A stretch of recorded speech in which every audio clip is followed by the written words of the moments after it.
Hey, what's going on everybody? Welcome back to another Champions of the Continent video. So last week Square Enix accidentally released an intro video on Therese, who is our next scholar coming to the game.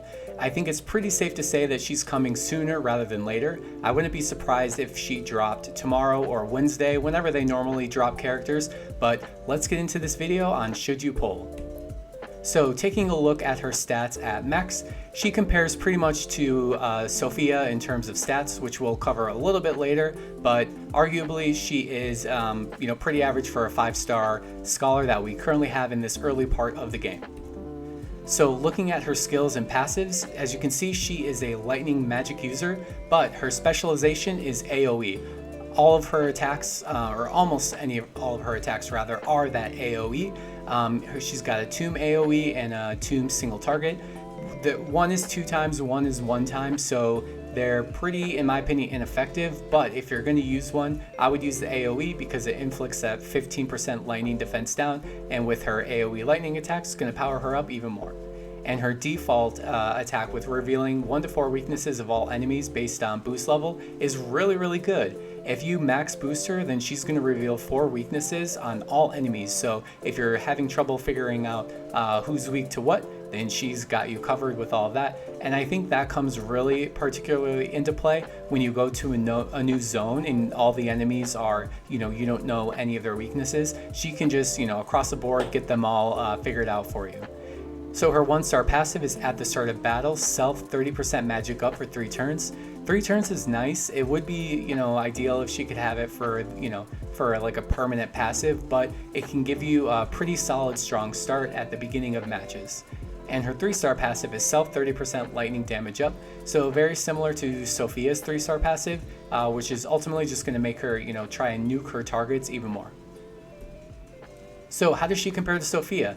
Stats wise, they are pretty much identical.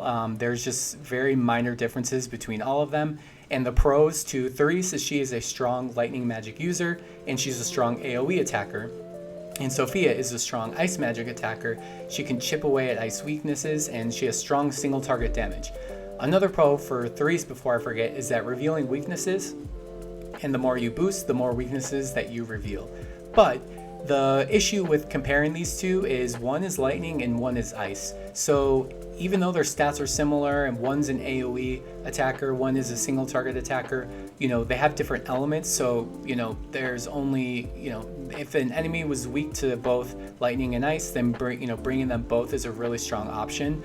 But they're just too hard to compare with being, different elements. So should you pull?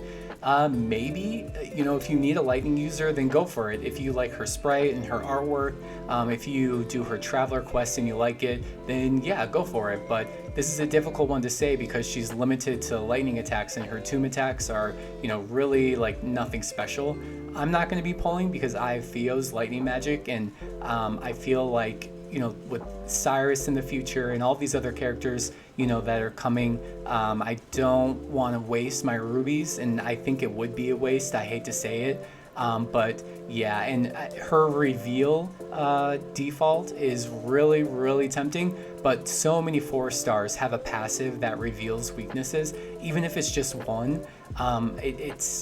I don't know, it's kind of a toss-up. The 4 stars just have that reveal weakness that I would personally choose over using a whole bunch of rubies on one character. So like I said, if you need lightning, go for it, but this one is just, it's pretty hard to say. So let me know in the comments below, do you plan on pulling for Therese? Do you need lightning? Do you need that reveal weakness? What would you be pulling her for? What's the main reason? So thank you so much for watching. As always, I look forward to seeing your comments below.